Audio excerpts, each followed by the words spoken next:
Hello and welcome listening to One India News. I am Akash and these are the trending stories that are creating buzz. Bill to amend whistleblower law introduced in the Lok Sabha. A bill to amend the Whistleblower Protection Act 2011 to keep issue of national security out of its purview was introduced in the Lok Sabha today. The introduction of the Whistleblower Protection Amendment Bill 2015 came close on the heels of the opposition attacking the government for not notifying the bill despite it getting the president's assent in May 2014, while the government insisted that the amendments will address concerns relating to the national security. Some activists have claimed that it will dilute the measure. In order to give statutory protection to the whistleblowers in the country, the Public Interest Disclosure and Protection of Persons Making Disclosure Bill 2011 was introduced in the Lok Sabha in August 2010. Dawood is in Pakistan. India will leave no stone unturned to bring him back, says Rajnath Singh. Union Home Minister Rajnath Singh said on Monday that the Indian government had provided relevant documents on gangster Dawood Ibrahim to Pakistan, but the Islamabad has failed to start the process to track him down. Singh informed the House that India had credible information of Dawood being in the neighbouring country days after the government was left red-faced after it informed Parliament that Dawood was not in Pakistan last December, after reports suggested that a Western intelligence agency has traced Dawood on the port of Karachi by intercepting his phone calls. Home Minister Singh said New Delhi had asked Islamabad to hand him over.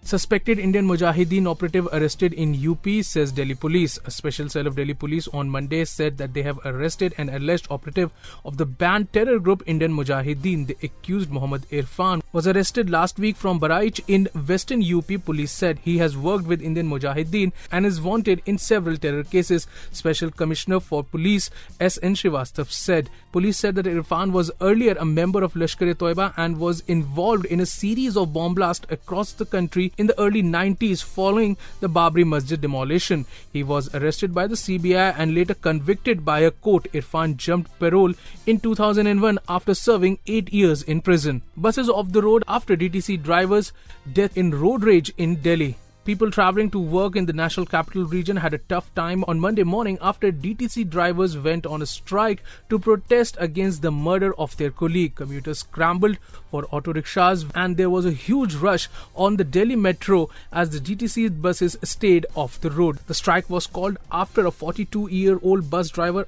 Ashok Kumar was beaten to death by a motorcycle rider on Sunday evening after the bus he was driving hit the two-wheeler in the Mundaka area of West Delhi. The biker was later arrested. The incident, the fourth case of road rage in the city over the last 10 days, led to a protest by DTC employees and the family of the deceased. According to police, Kumar, driver of the interstate green bus, hit the bike of the accused Vijay from behind, causing his mother, who was riding pillion, to fall down. An angry Vijay then intercepted the bus and entered it with the helmet in his hand. He allegedly rained blows on Kumar using his helmet and a fire extinguisher kept in the bus. The driver was then dragged out of the bus and attacked till he fell unconscious. A senior police officer said none of the 30 passengers in the bus intervened before fleeing the crime scene. Vijay reportedly threatened the bus conductor Manjeet of dire consequences if he reported the incident to the police. President Mukherjee inaugurates Namaste Russia fest in Moscow. President Pranab Mukherjee, currently on his 4-day visit to Russia, has inaugurated a festival of Indian culture, Namaste Russia, in Moscow. The president said Indian culture and its heritage of art, music and cinema have enjoyed love and appreciation across Russia over centuries. In India too, there is an enormous warmth and regard for Russian culture showcased in its ballet, literature and tradition. He also said that he was delighted to know that the logo for Namaste Russia is designed by a young Russian who succeeded in an open competition with both Indians and Russian participating. Well, that's all for now, but for more news and updates, log on to our YouTube channel www.youtube.com/OneIndiaNews.